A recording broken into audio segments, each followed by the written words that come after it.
Bonjour, je suis Chancela Tchala, journaliste des formations. Bienvenue à tous dans cette édition de podcast. La dernière fois, nous nous étions arrêtés où j'ai expliqué, selon la pensée de l'auteur du livre Ainsi sonne l'éclat, le dernier jour du maréchal Mobutu, du conflit qui avait éclaté entre les cadres du parti MPR, le parti État, le parti au pouvoir à l'époque du Zaïre, Mobutu qui, sur proposition d'Honoré Ngbanda qui a écrit ses livres et du professeur Vundwa Wetepemako, avait réuni les deux camps qui s'étaient dessinés, donc le camp des radicalistes et les camps de ceux qui voulaient à ce qu'il y ait des amendements au sein du parti pour éviter à ce que le peuple puisse rallier massivement les dissidents qui avaient créé UDPS quelques mois plus tôt.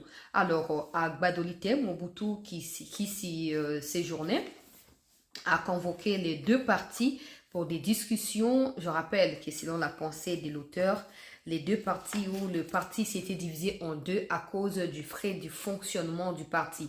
Il y a ceux qui bouffaient de l'argent du parti, il y a ceux qui travaillaient avec leur propre argent et alors qu'ils devraient être payés par la direction du parti, et c'est à cause de l'argent du fonctionnement ou du frais de fonctionnement du parti que ce gens-là s'était divisé en deux et que Mobutu était invité à pouvoir le réunir pour le remettre ensemble. Et malheureusement, la démarche de Mobutu n'a pas convaincu les deux camps. Les deux camps préféraient recevoir des ordres directs de la part de Mobutu et non des cadres qui ont été placés par Mobutu, des cadres qui étaient suspectés par d'autres membres du parti comme étant ceux qui avaient détourné de l'argent du fonctionnement du parti.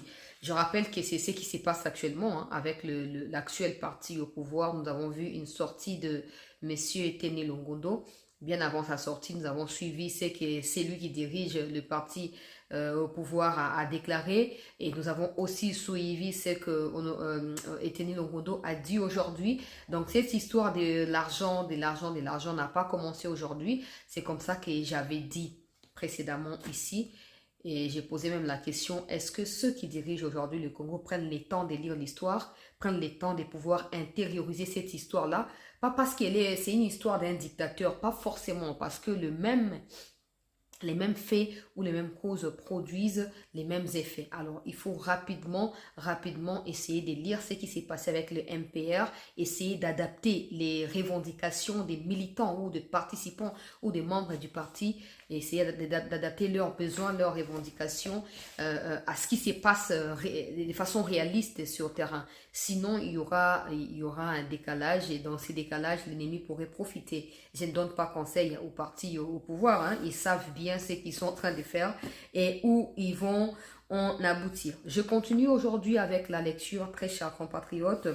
Parmi tous les grands atouts du régime du maréchal Mobutu, c'est lui qui fit le plus sa force et sa crédibilité, et je dirais même sa crainte tant à l'intérieur qu'à l'extérieur du pays, fut sans conteste son armée, avec l'armée nationale congolaise ANC, puis les forces armées zaïroises FAZ.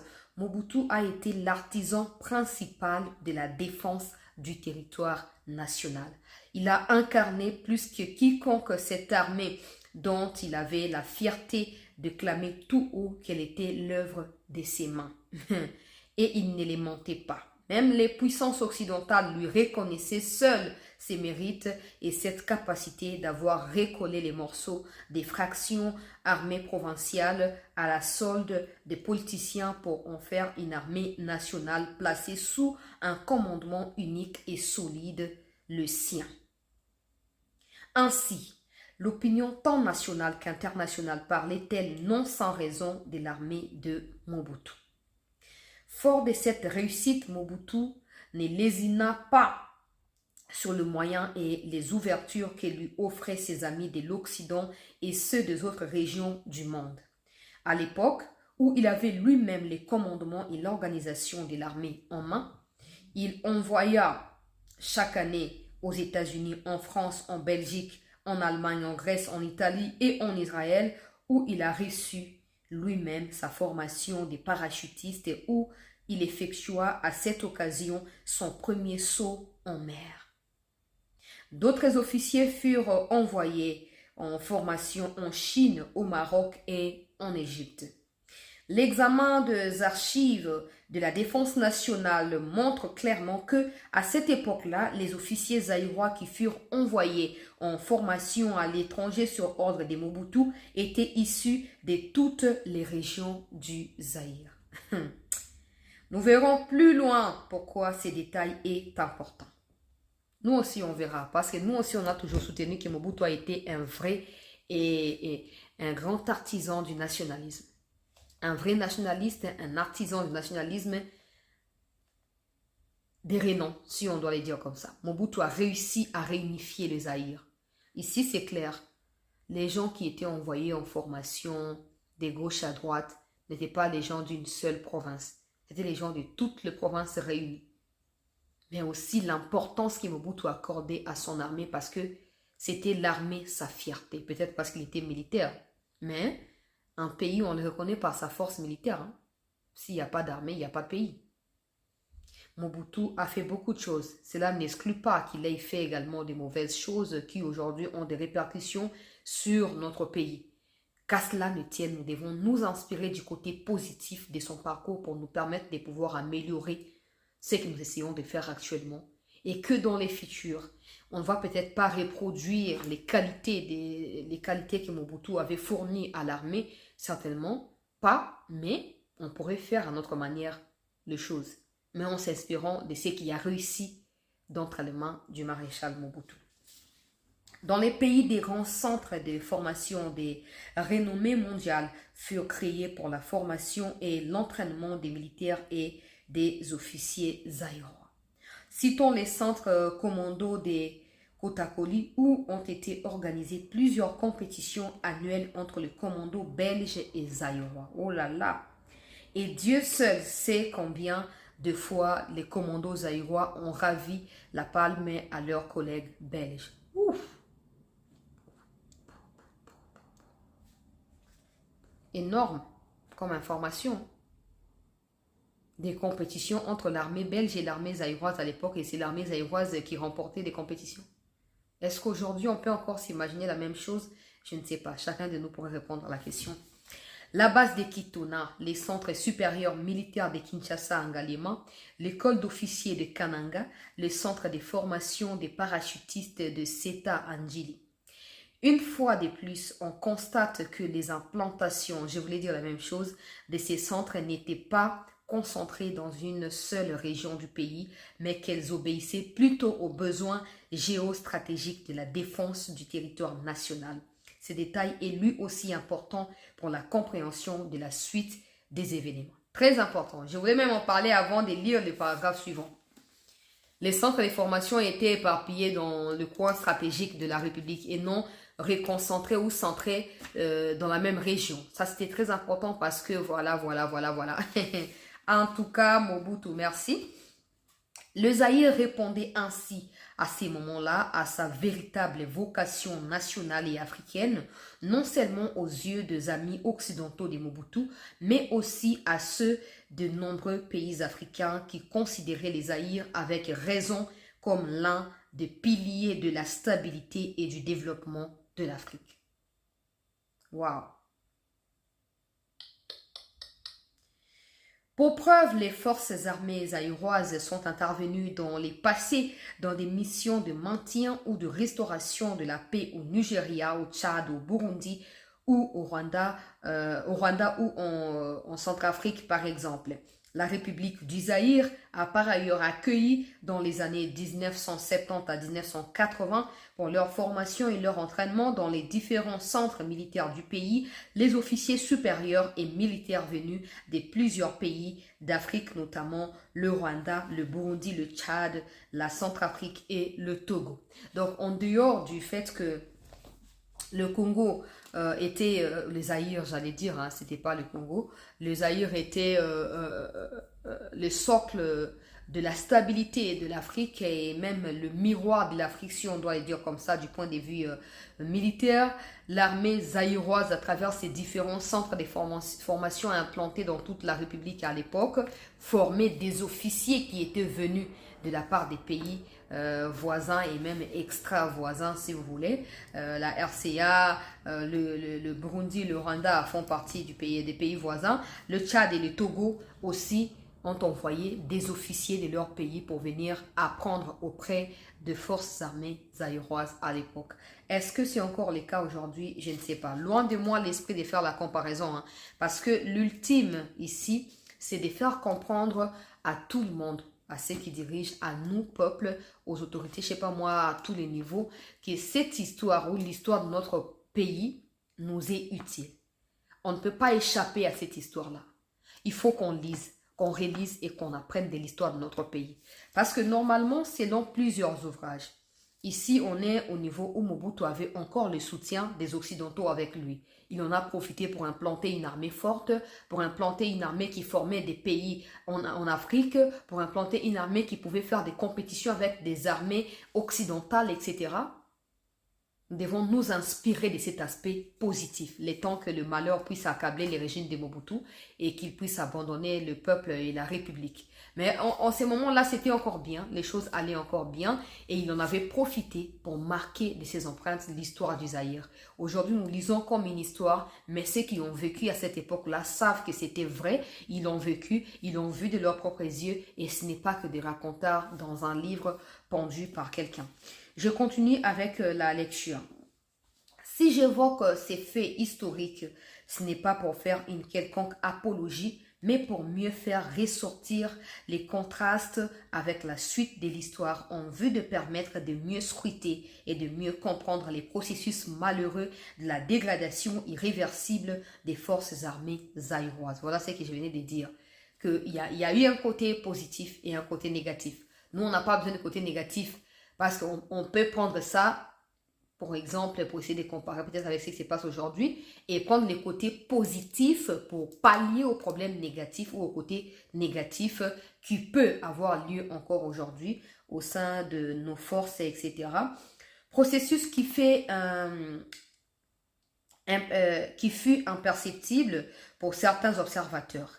Car ceux qui ont connu ce que fut l'armée zaïroise à ses débuts, et il y en a encore quelques années, qu'ils soient zaïrois, africains, européens ou américains, n'arrivent pas à s'expliquer son effondrement et sa liquéfaction subite sans coup férir devant une bande de gamins beautés, certes soutenus par une forte coalition d'armées régulières du Rwanda, de l'Ouganda, de l'Angola, de la Zambie et des mercenaires érythréens. Mercenaires érythréens. Ça c'est pour Madame Mouyumba qui nous disait que les Tutsis étaient des Congolais. Vous comprenez qu'ils étaient des Rwandais, vous comprenez qu'ils sont venus des pays nilotiques là-bas. Dans mes lectures, j'ai été très surpris de constater que cette année, cette armée zaïroise qui a tant fait parler d'elle dans les sens divers n'ait pas retenu l'attention des chercheurs pour l'étude des phénomènes contradictoires qui faisaient de ces géants d'Afrique un sphinx dont l'énigme ne semblait intéresser personne. Je me réjouis d'apprendre au moment où je termine la rédaction de ces livres qu'un général des ex-phases, Ilunga Shamanga, vient de publier un livre sur l'armée zaïroise. C'est un geste dont je salue la pertinence. Comment expliquer, par exemple, que l'armée zaïroise, telle que nous venons de la présenter très brièvement avec des potentiels matériels et humains, avec ses multiples exploits externes sur son territoire, chaque fois que le pays était attaqué, sans l'aide et le soutien des armées étrangères, aucune agression extérieure sérieuse n'a jamais été repoussée par les phases à elles seules. Nous ne parlons pas ici des petites escarmouches des frontières, mais des véritables agressions armées. Aïe! Pour chaque guerre que le pays a connue, le président Mobutu, se rendant compte de l'incapacité de ses généraux et de leurs troupes à résister à l'avancée de l'ennemi, a dû faire appel soit à des mercenaires, soit aux troupes des pays amis pour sauver le Zaïre. La rébellion de 1964, le général Mobutu fit appel aux mercenaires pour anéantir l'insurrection lors de sa première guerre du Chaba. C'est grâce aux hommes du colonel Loubaris de l'armée royale marocaine que le président Mobutu a réussi à repousser l'agression venue d'Angola. Lors de la deuxième guerre du Chaba, l'intervention des parachutistes français de la Légion étrangère fut indispensable pour tirer le président Mobutu du pétrin avec une force interafricaine composée des détachements militaires du Togo, du Gabon, de la Côte d'Ivoire et, une fois de plus, du Maroc. C'est là que résidait déjà la problématique de l'énigme du Sphinx. Les redoutables phases n'ont jamais été tirées en papier comme j'ai entendu certains analystes l'affirmer. Les militaires zaïrois et la plupart de leurs officiers comptaient parmi les meilleurs d'Afrique même à ces jours. Mais quelques mots ont toujours paralysé cette grande armée et l'ont empêché de remplir son rôle constitutionnel de défense de la nation. Nous nous efforcerons de les épingler avec rigueur et minutie pour éclairer autant que faire se peut ce qui s'est passé dernièrement au Zaïre. Les faits relevés ici sont tirés pour la plupart d'expériences personnelles dans les fonctions que j'ai exercées dans le passé et qui m'ont forcément conduit à m'intéresser de très près au fonctionnement de l'armée. Après plusieurs années à la tête de services de renseignement et de sécurité de mon pays, j'ai été chargé sur instruction personnelle du maréchal Mobutu de concevoir et de mettre sur pied la première mouture des services militaires de renseignement et d'action et j'ai assuré personnellement la formation du premier responsable de ces services, le général Bossangue, avec l'aide des services israéliens. J'ai ensuite été appelé par le président Mobutu à assumer les fonctions des ministres des Défenses nationales, des sécurités du territoire et des anciens combattants dans 3 gouvernements de la transition. Et enfin, j'ai servi au poste du conseiller spécial du chef de l'État en matière de sécurité pendant les plus de 5 ans, poste que j'ai occupé jusqu'à la chute du régime du maréchal Mobutu. Je ne pouvais donc pas m'intéresser aux phases auxquelles j'ai été étroitement lié par mes différentes fonctions. Je cite toutes ces références. Ce n'est certes pas pour étaler mon CV, mais d'abord par honnêteté intellectuelle et morale. Car je veux reconnaître et assumer la plupart des responsabilités que j'ai portées pendant cette période de la Deuxième République. Ne pas le connaître serait une tricherie vis-à-vis de l'histoire et ne pas le reconnaître de l'histoire et des lecteurs. C'est ensuite par probité intellectuelle pour garantir la véracité des faits que je rapporte et appuyer la pertinence de mes observations en tant qu'expérience personnelle vécue. Mais je n'ai pas la prétention d'écrire ici l'histoire de notre armée nationale. Mais je voudrais seulement relever ce que je considère comme étant le mot principaux qui ont rongé lentement mais profondément pendant des dizaines d'années le cœur de cet instrument de défense de notre souveraineté jusqu'à le paralyser totalement au moment où le maréchal Mobutu a abandonné par sa santé et par tous ses amis extérieurs en avait le plus besoin.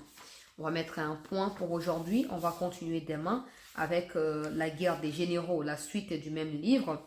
C'est très intéressant ce qui se passe. On voit que l'armée était très réputée, mais l'armée n'arrivait pas à contenir les avancées ou les assauts des ennemis. Il parle des petites guerres qui qualifient des petites escarmouches à des différentes frontières, mais ça, ils ne considéraient pas ça comme des guerres. Ils ont cité la guerre des Chaba 1, Chaba 2, Moba, etc. Donc, c'est des guerres auxquelles les phases devraient normalement prouver de quoi elles étaient capables, mais elles ne l'ont pas fait.